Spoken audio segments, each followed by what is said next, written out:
समस्त श्रोता बंधु मान मोर हार्दिक शुभेच्छा। विगत कई दिन तले सहरांचल एक विवाह उत्सवर निमंत्रण पाई जोग देइथिली। से कार्यक्रम से कार्यक्रम जोग दे सारी खाई सारिया परे मु शीघ्र शीघ्र से स्थान छाड़िया को चिंता करथिली एवं पळे आसथिली मध्य।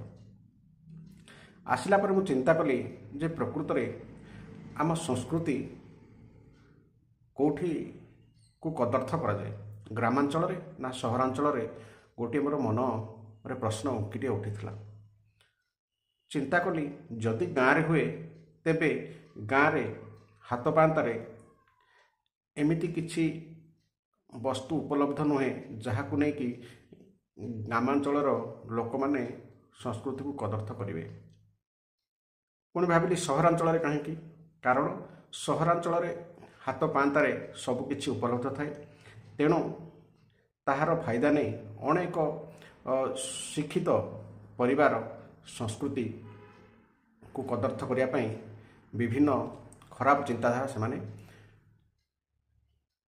पालन करती बा खराब चिंताधारा को से आदर्श बोली भावती।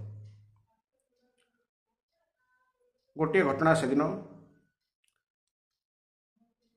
खाइबा चली थाए, एपटे नव दंपतिकर पेंडाल रे जो आजिकाली दर्शन देवार व्यवस्था रही नव दंपति सेटा भी चली थाए एवं अतिथि अभ्यागत माने आसंती तांको जे जार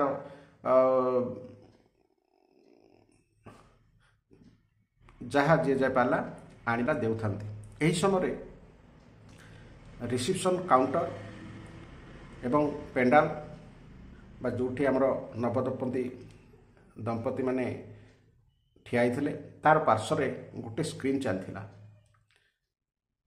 स्क्रीन रो दृश्य देखिकी मो मन को भारी कष्ट आसथिला, कारण गोटे बाहागर भोजी निमंत्रण रे साधारणतः सबु प्रकार बंधु बांधव वैज्येष्ठ कनिष्ठ माने आसी थांते। सही बाहागर रे निज परिवार बापा माँ भाई भौणी निजर गुरु तथा अनेक छोट छोट कुनी कुनी बालक बालिका एवं गाँ गलू मध्य अनेक लोक आसिक जोग दे थांती। संसार रे तो आज जो माने बाहा होचंती बोधवे लगुच पूर्वर आउ कई बाहा नथिले। आजिर नव युवक युवती माने जमती प्रथम थर बाहा होचंती, माने संसार रे जमती एटा घटना प्रथम थर घटिया को जाउछि। अच्छा, जदि विवाह हुए, विवाह करा जाए, साधारण आमर संस्कृति को मध्य गुरुत्व देवा आवश्यक। कहीं ए पाश्चात्य संस्कृति को आमर गुरुत्व दि जाउछि। घटनाटी थिला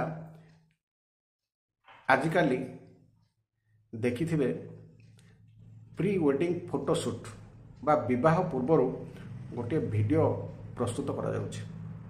काहाकू बेस करिकि विवाह करबा को थिबा नव दंपति को ऊपर, पुणी केउठी निछाटिया स्थान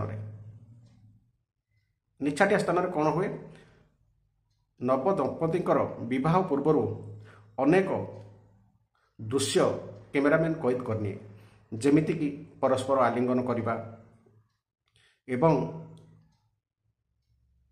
एमिति दृश्य शूटिंग करिथांती जहा देखिले जड़े छी छी करे। से भलिया से माने प्री वेडिंग फोटोशूट करिकी पुणी रिसेप्शन दिन ताहाको डिस्प्ले रे शो करिथांती, कारण सेठी शह शह अतिथि अभ्यागत माने देखिबे। सही अतिथि अभ्यागत किए निजर परिवार बापा माँ भाई भौणी छोट कुनी बालक बालिका एमिति कि एते माने उत्तेजक दृश्य मध्य शूटिंग करथांती, जोटा कि देखिबा लोक को भारी खराब लगे।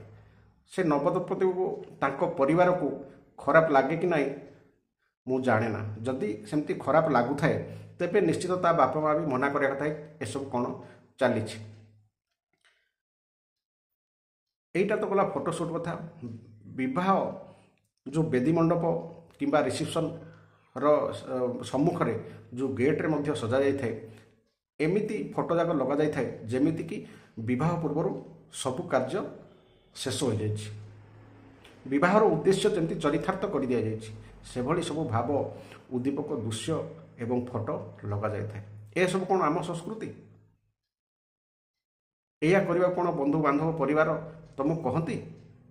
କେହି ତ କହିନଥିବେ ଯେ ତୁମେ ପ୍ରି ୱେଡ଼ିଂ ଫଟୋସୁଟ୍ କରିକି ଭିଡ଼ିଓ ଲଗାଅ, ଆମେ ଦେଖିବୁ। ଠିକ୍ ଅଛି, ତୁମେ ଯଦି ଦେଖାଉଛ କେଉଁଠି ବାହାଘର କେମିତି ହେଲା କ'ଣ ହେଲା ସେରାକ ଦେଖାଉଛ, ଆମର କିଛି କହିବାର ନାହିଁ। କିନ୍ତୁ ଏ ଯେଉଁ ନବ ଦମ୍ପତିଙ୍କର ଯେଉଁ ବ୍ୟକ୍ତିଗତ ଆଲିଙ୍ଗନ ଏସବୁ ଦେଖିବାର ପ୍ରାସଙ୍ଗିକତା କ'ଣ ରହିଛି?